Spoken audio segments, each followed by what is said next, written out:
Your film is now ready to be shown.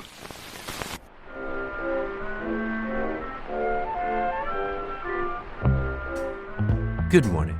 I'm Justin Hendricks, editor of Tech Policy Press, a nonprofit media venture intended to provoke new ideas, debate, and discussion at the intersection of technology and democracy. In October 2022, a group of researchers published a manifesto establishing a coalition for independent technology research. Quote, "Society needs trustworthy, independent research to relieve the harms of digital technologies and advance the common good," they wrote. Research can help us understand ourselves more clearly, identify problems, hold power accountable, imagine the world we want, and test ideas for change. In a democracy, this knowledge comes from academics, journalists, civil society, and community scientists, among others. Because independent research on digital technologies is a powerful force for the common good, it also faces powerful opposition, unquote. In the months since that document was published, that opposition has grown. From investigations in Congress to lawsuits aimed at specific researchers, there's a backlash particularly against those who study communications and media, especially where the subjects of that research are often those most interested in advancing false and misleading claims about issues including election integrity and public health. I'm a member of this Coalition for Independent Technology Research, which in December announced it had hired its first executive director, and I caught up with her this week. My name is Brandy Gerking. I'm the executive director of the Coalition for Independent Tech Research. Tell us what the Coalition for Independent Technology Research is. Yeah, the Coalition is a new organization. It's a membership organization comprised of people working across civil society, across academia, within media organizations who are researchers working independently from the tech industry, studying technology's impacts on society. And the Coalition is aiming to defend the right to conduct that research and really create enabling conditions that allow researchers to do that work without interference. And I should tell my listeners that I am a member of this coalition. Take from that what you will for the remainder of this interview. Know that I am a supporter of its efforts and part of those efforts on occasion. But I suppose I'll just ask you the quick history of the thing for those who aren't familiar with it. How long's it been around and who's behind it? So we started organizing this coalition really back in 2021 or so. It's when we really started organizing people around the idea of it. And that largely came in response to a few concrete attacks on prominent researchers in our field. Most notably, one of the attacks was on Laura Edelson and David McCoy of New York University and the Ad Observatory project. And Facebook had essentially shut down their accounts in response to their research and sent them legal threats, like a cease and desist letter, for instance, telling them that they needed to stop conducting their research. And there was really a lot of sustained organizing behind that event to try to stand up in solidarity with Laura and Damon and push back against Facebook's threats. So the community really came together around that moment. And I suppose that there was a recognition that these attacks were going to become more frequent and there needed to be sustained organizing around the right to conduct this research. And so we started organizing people, again, across different sectors of what we consider to be the independent research field, and started discussing with them what such an organization would look like and what kinds of activities they would want it to undertake. And that was really what informed those initial meetings and conversations were what informed what the coalition became. And so then we officially launched it in October of 2022. And over the last year, we've been organizing and coordinating a lot of interventions. And thanks to some funding that has just come through for our organization, we're able to bring on me as the first staff member of the coalition. So largely made up of volunteers, made up of the researchers who are part of the coalition. Doesn't just include university researchers? Exactly. It's also lots of nonprofit researchers and also people working in media organizations in the field of journalism. So We recognize that people who are studying technology's impact on society aren't just using one method. They're not just present within one field or one type of institution. And one of the things we're really trying to do is actually strengthen the identity of what it means to be an independent researcher, working to understand technology's impacts on society and have that itself become more of an identity. So a listener might be thinking, what does independent mean? Does that mean that you never work with money from the platforms? You never work with data from the platforms? You have no relationship with technology firms? This is a question that came up a lot in founding and organizing the coalition initially. And we very intentionally take this big tent approach to understanding what independence means. Our coalition members are people who work outside of the tech industry. So they are not employees of technology companies, though many do different kinds of research. Some people pursue collaborative research projects largely because it's one of the only ways of actually getting data that's needed to do research through data sharing agreements with platforms, whereas others do very adversarial research that's is getting to be increasingly risky, developing plugins and using other methods like scraping to actually obtain data from technology platforms and do their research that way. By taking this big tent approach, I think it allows us to not only understand the different dynamics of what independence means and some of the challenges that different people doing different kinds of research face, but also make sure that we are organized to be in solidarity with one another and recognize that an attack on one of us is really an attack on all of us and on the field in general. You started off with concerns that big tech firms were going to throw up obstacles to independent research, like, for instance, the situation between NYU's Cybersecurity for Democracy Lab. But now I guess we're seeing a very different environment, one that includes attacks not just from tech platforms unwilling to share information or skeptical about the purposes of this research, but also most significantly in the US from the right. You've had to get involved in writing an amicus brief as Supreme Court. I think that this is a natural outcome of technology being more and more pervasive across every area of society. So, really, what a lot of technology researchers are studying nowadays is the realm of like information communications and understanding, say, the role of social media and how those platforms actually are not just forums for public discourse, but the way that they are designed actually shapes public discourse and thus shapes what people believe and the way that they behave and all of these other things.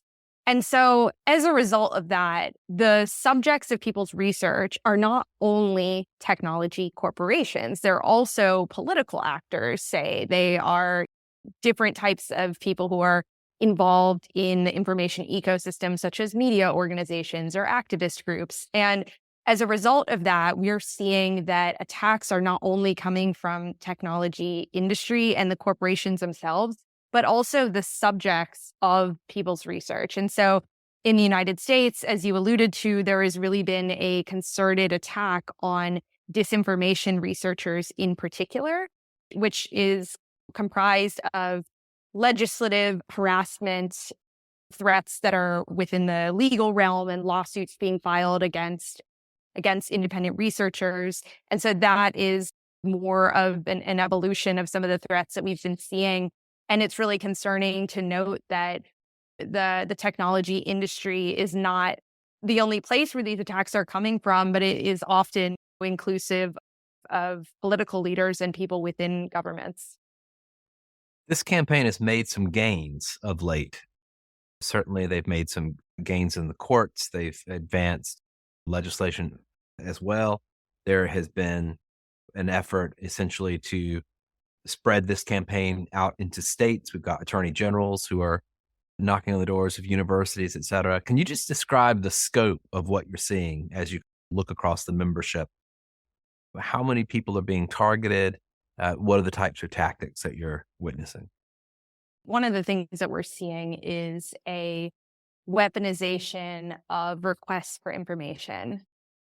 state level freedom of information laws are being used to send requests for information to university professors and researchers at an unprecedented scale. And these are mostly being filed by a handful of activist organizations. And this is something that, say, climate scientists, academics working in the field of climate science also dealt with, coming from, again, a concerted movement which was tied to a wider culture war about climate denialism and that taking hold. And so we're seeing that emerge as a key tactic. Another one is more in the realm of legislative harassment. And these are attacks that are primarily coming from government committees and subcommittees that are actually weaponizing their role in being able to bring forward investigations into what should be the behavior of Congress itself, and actually turning that on independent researchers in a way that we've advocated is actually impeding on researchers' First Amendment rights to actually carry out their work. So this is another area that we're seeing congressional subpoenas. We're seeing, again, people being dragged in front of committees in a way that definitely is closer to harassment than it is an actual legitimate inquiry. And another one that we're seeing is lawsuits, and is using legal tools of intimidation and harassment to try to basically stop this work from happening. So there have been lawsuits that have been filed against independent researchers as individuals. And there are also lawsuits which have been filed against the federal government, which implicate independent researchers and essentially mischaracterize them as being actors of the state, which is a false accusation, but it is an accusation that, again, is part of a broader culture war narrative around something that's being called a censorship industrial complex, which is a conspiracy theory, which is something that does not exist, but that's being used in a very targeted way. And it's a message that's being spread amongst a particular base of civil society in order to provide fodder for these kinds of attacks that are now being waged against our community. I'm struck by the fact that in some of these hearings, we've heard more substantiation for the idea that social media platforms have bent over backwards to try not to impede on conservative points of view or otherwise take action against conservative speech, which is the opposite of the narrative that's being advanced by individuals like Jim Jordan through his weaponization of the federal government select committee. When you look at this situation, are there other historical precedents beyond climate? Are there other scenarios where there have been a sort of retrenchment or a backlash against the individual studying a problem by the subjects of the problem itself? I mean, I think about Jim Jordan. He himself was one of the main individuals in the Republican Party advancing skepticism about the 2020 election and advancing false claims about it. To me, this is the most pronounced and has been the most pronounced in attacks on independent media generally. And I think that you see this, what's most disturbing to me is that an attack on independent media, an attack on independent research and institutions, it's a tactic straight out of the repressive government's playbook. And that's one of the things that we're seeing here that is, I think, the most disturbing. And to a point that you made earlier, it is true that what has come out through some of these lawsuits, through discovery in the courts, for instance, is that social media companies largely ignore any kinds of recommendations that have been made to them, say, even just from civil society. And those of us who have spent years advocating for companies to act more responsibly, act in line with their own policies, are looking at this saying, yeah, there's no way that companies are just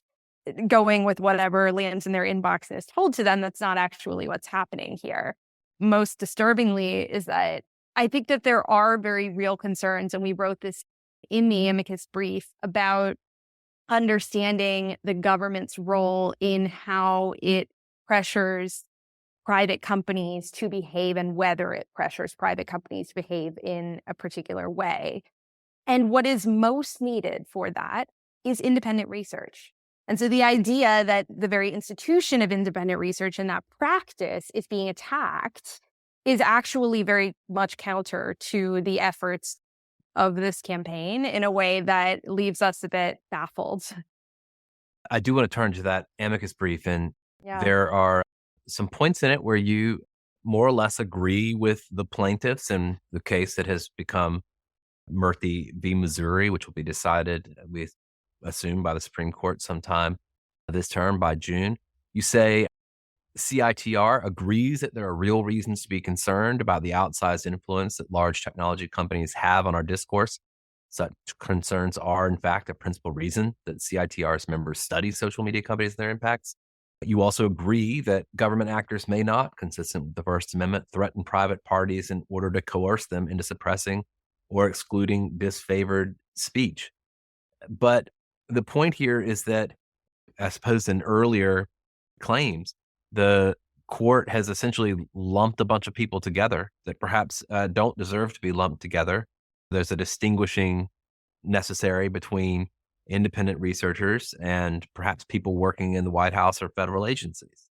Exactly. And I think that the goal should be for researchers to maintain their independence from both government and technology companies. And so technology companies having fully independent research and recommendations from independent experts telling them, here is what our research is showing. Here are some things that you might do to actually uphold your own policies or actually change your policies to make your platform safer. These are things that we should actually be promoting and upholding because those are the things that actually influence good platform governance. And so what's disturbing about the claims that are made in the Murthy case is that it's essentially saying, if you take enough non-coercive actions, I think this is a line that we use itself in the briefing, and you cobble them together, that can somehow constitute state action, and that can somehow constitute coercion and state coercion to tell a platform, a private company, to behave in a particular way, when that's simply not what's happening. And certainly the implication that researchers are part of that is not true.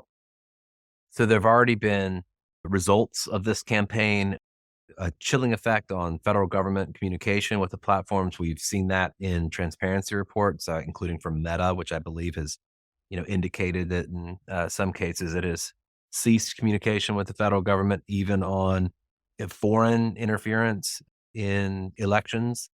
We've seen that various researchers have been hesitant to engage in research or in collaborative efforts similar to what they did in 2020 that were aimed particularly at election research. I assume younger researchers steering away from this area as a result of this campaign, and proposals in Congress to even limit communications research funding through the National Science Foundation, maybe other agencies as well. Are there other impacts you feel that we've seen? We tried to allude to this in the briefing, but it's very difficult to quantify the impact of a chilling effect. And that's precisely the purpose of all of the tactics that we've mentioned. I think that winning isn't essentially the end goal, or it isn't necessarily the end goal. It's about creating this chilling effect. It's about creating an environment where a researcher might say, maybe I'm going to pursue this topic instead of this topic because it's become risky. It's become reputationally risky. It's become risky in an actual legal, real, material sense to do some of this work. And I think that the thing that concerns me most about that is that this is very essential work that is being undertaken in the public interest. If we do not have this kind of independent research, all that we have is research from companies themselves and statements and potentially research from governments. And so that's really, we need independent research as kind of a source of trustworthy information for the public. And I think that the chilling effect is creating or could create an atmosphere where it becomes not worth it for people to take that risk for themselves. And that's one of the reasons why we established a coalition, is to make people, we shouldn't underestimate the importance of social support and of solidarity amongst the community for people who are facing these kinds of attacks. And I think that they're easier to navigate when people feel that they're not alone in it and they feel that they're part of a community of people who are doing public interest work because the public has a right to know and the public needs this kind of work to be able to depend on. And so that's really what the coalition is about, is trying to foster the conditions whereby that work can continue, even in spite of these threats. Some of these researchers have had more than just requests for documents. The harassment campaigns against them have resulted in death threats, have resulted in harassment that's come across via social media and in other contexts as well. I know we've seen certain individuals that have had to take steps to try to hide where they live, try to protect themselves in other ways. This appears to have got to a level where it's beyond a sort of matter for the courts.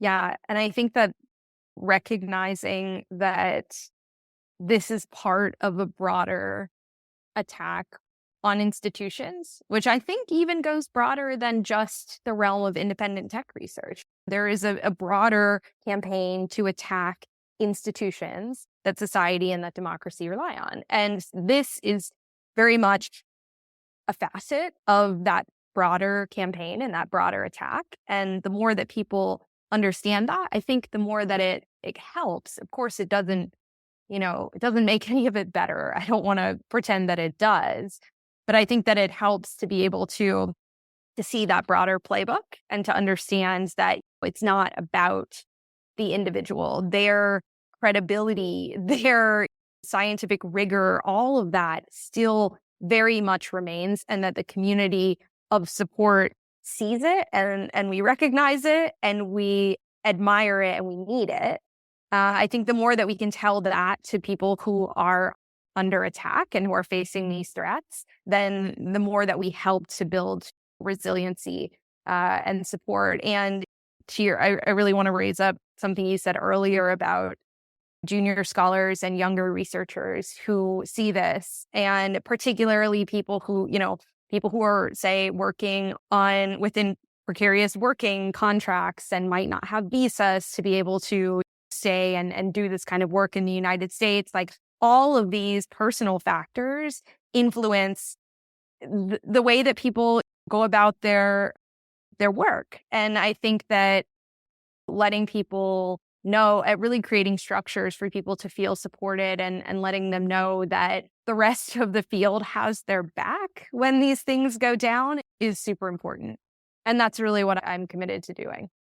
Ethan Zuckerman, an associate professor of public policy, information, and communication at the University of Massachusetts Amherst, and I believe one of the members of the coalition, had a piece recently where he stated there's a constellation of factors: increasing disinformation on some platforms, the closure of tools used to study social media, lawsuits against investigations on disinformation, suggests we may face an uphill battle to understand what happens in the digital public sphere in the near future. So it's not just these legal threats. It's not just this campaign of harassment. It's also closure of tools used to study social media, obstacles that are being put up to get at the data, at least by the major platforms. Let's talk about that for a moment. What's on your radar when it comes to advocating for access to data? I think that one of the emerging trends that I am keeping an eye out for is really the response that has come from social media platforms, which is largely a business-oriented response to the new growing market for data to train large language models and to create generative AI tools. And what platforms like Reddit, for instance, are identifying is that public data has a lot more value even than it used to. And so in response, they are creating paywalls around their APIs and other tools that researchers use to access data and to do public interest research. And unfortunately, though, again, I think some of these decisions aren't actually being made intentionally to keep researchers out. This is what happens when public interest access to data is not codified in law, and platforms can essentially do whatever they want to with the data that they hold, even without consulting, certainly, their users and developing consensual models for data use. That's what we really saw earlier this year with Twitter and with Reddit, in a very short time frame, shutting down tools that researchers, and in Reddit's case, community moderators, had used to really access information about the platform. And so that very significant backsliding is one of the things that I'm keeping an eye on, especially because as the holdover data is becoming tighter from the corporation side, the need for that data from the public interest side and the research side is really growing in a year where we have, 70 plus global elections happening. So the situation's different in Europe, where I'm talking to you today. You're in Berlin at the moment. What's going on with the DSA? Is the coalition involved in thinking through how research access will work under the Digital Services Act? Definitely. What's going on with the DSA is that in next month is the deadline for the digital service coordinators to be announced and appointed. So member states within the European Union need to appoint agencies that will serve as the digital service coordinator under the law. And those agencies are largely the ones who are going to be responsible for the provisions around data access for researchers. So the DSA provides opportunities for researchers, primarily working within academic institutions, to apply to agencies in their member state. There is a provision in the DSA around public data access. So this is broader sort of opportunity for researchers who are working outside of academic institutions, community scientists, hopefully, to be able to access information about platforms that has not been available before and was largely at the whim of platforms themselves to decide whether they wanted to provide access to. And so the coalition has been very involved.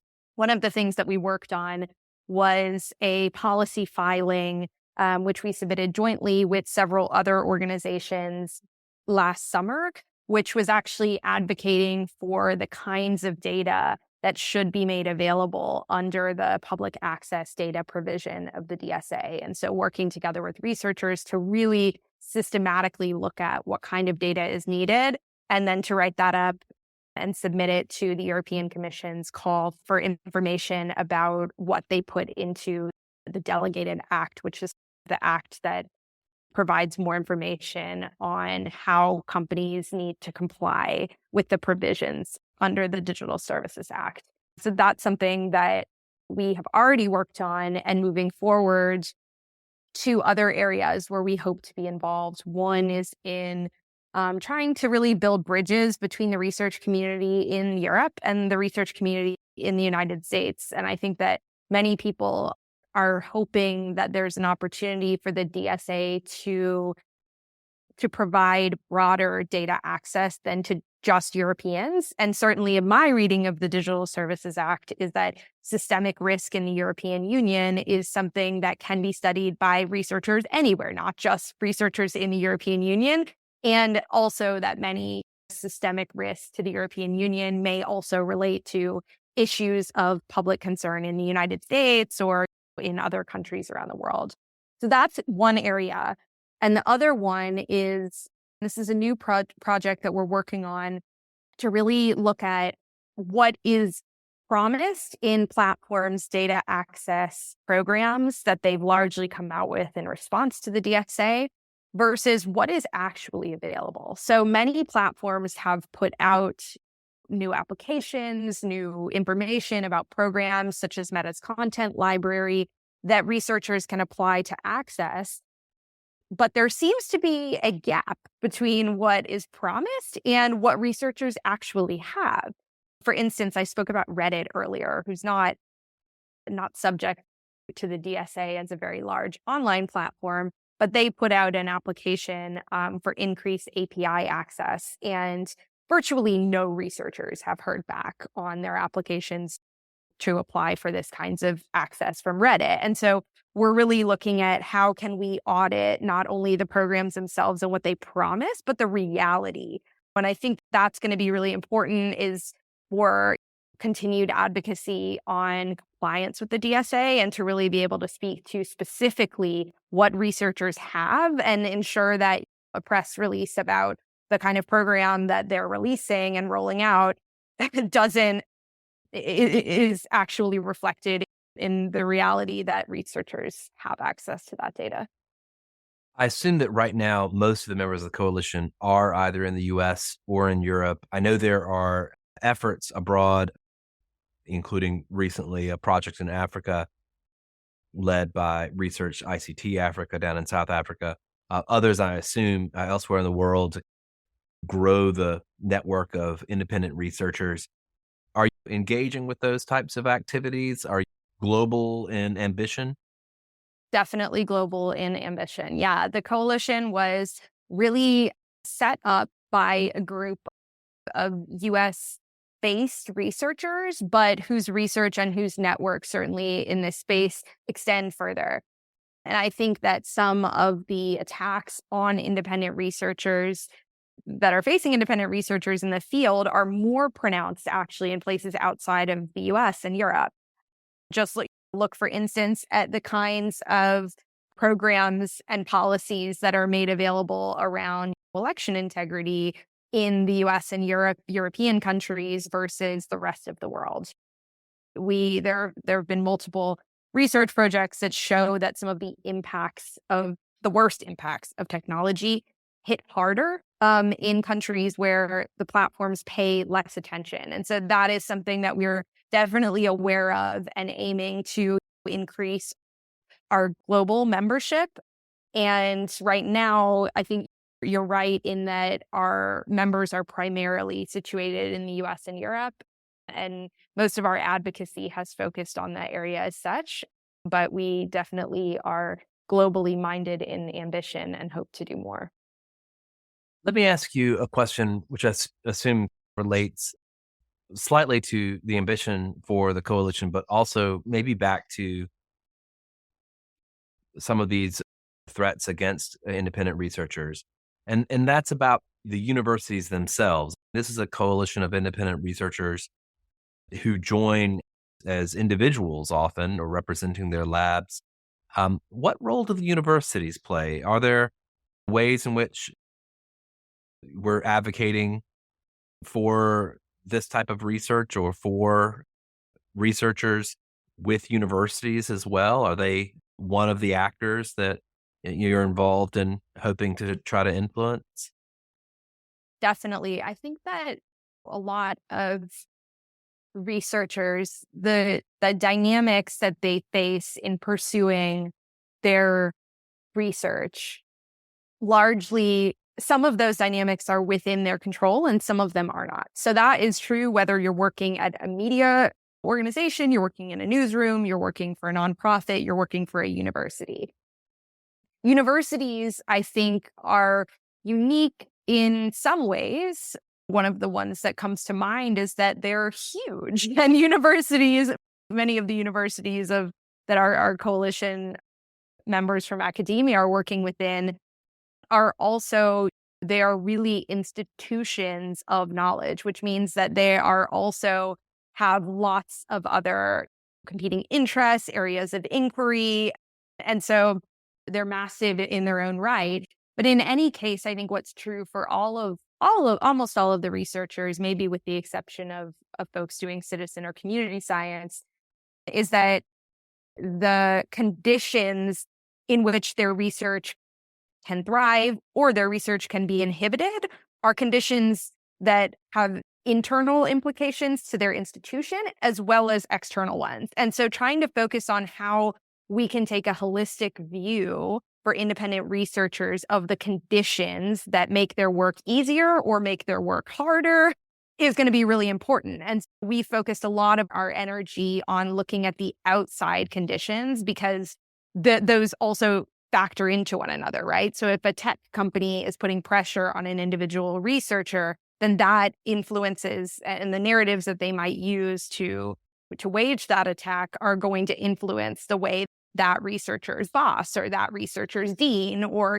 whatever the case may be thinks about their research. But doing that internal work is going to be equally as important, I think, in the coalition moving forward to really try to make sure that institutions understand the importance of the public interest nature of this work and really uphold and support the independence of that research as well. The tricky place to be when you're studying issues that are core to the function of democracy and when essentially anti-democratic interests are opposed to what you're doing. You can find yourself, I'm sure, between a rock and a hard place, both with regard to external actors and occasionally perhaps the internal interests of universities. A tough spot for researchers to be. Definitely.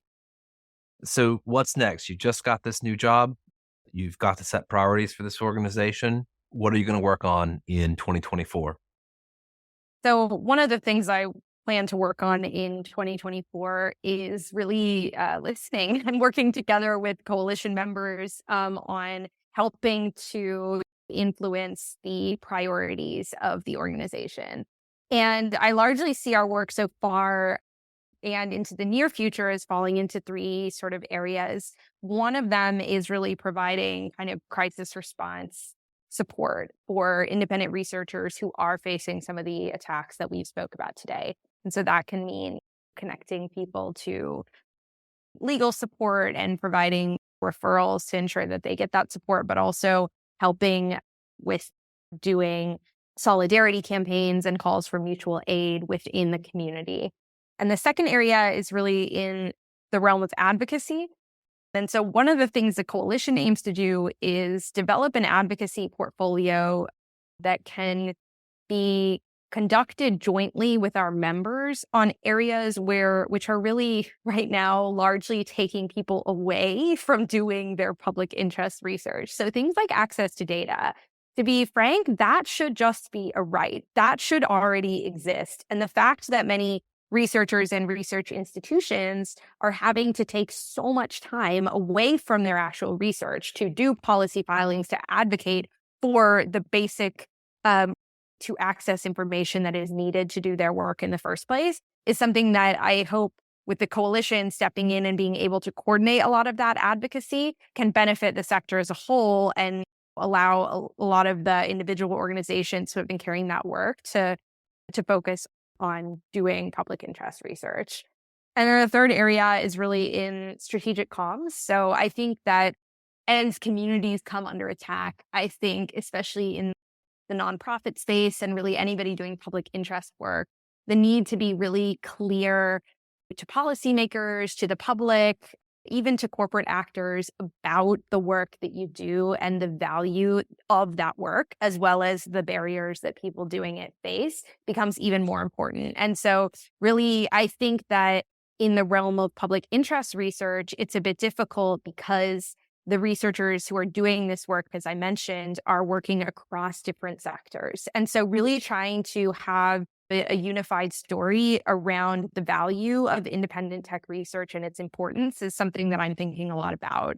And I think that woven throughout all of those kind of three key areas is the need for old-fashioned organizing and getting people in a room together or on a Zoom together and helping to build those relationships. So I really think that the strongest and most enduring movements are the ones that invest in that long-term sustained movement building. And so that's an approach that I'm taking into this new role is really in seeing myself as an organizer of this community and trying to work in service of that.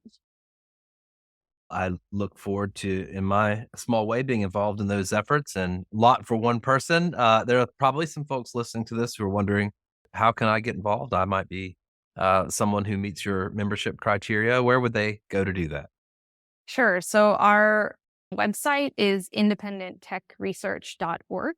And when you visit independenttechresearch.org, if you are an independent researcher or an advocate who listened to this podcast and thought, I care about the right to defend this type of research and I want to help, then please apply to be a member of the coalition. It's quite a low bar application form. We just request that you give us a little bit of information about yourself and also that you declare any conflicts of interest. So I spoke at the beginning of the podcast about the importance of our members being independent of the tech industry. And so we ask people to consider that for themselves and to let us know those kind of conflicts of interest. And then if you are accepted to join the coalition, then there are plenty of ways, especially into this year, to be involved in our programs and in our work. And I would encourage anybody who would like to join us. Great. I hope we can check in some months down the line, find out how things are going, and wish you all the best. Thank you.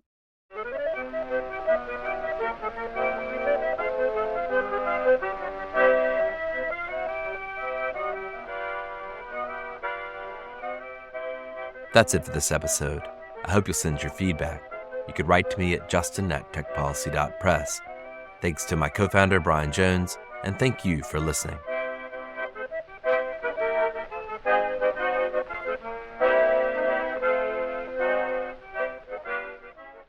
Tech Policy Press.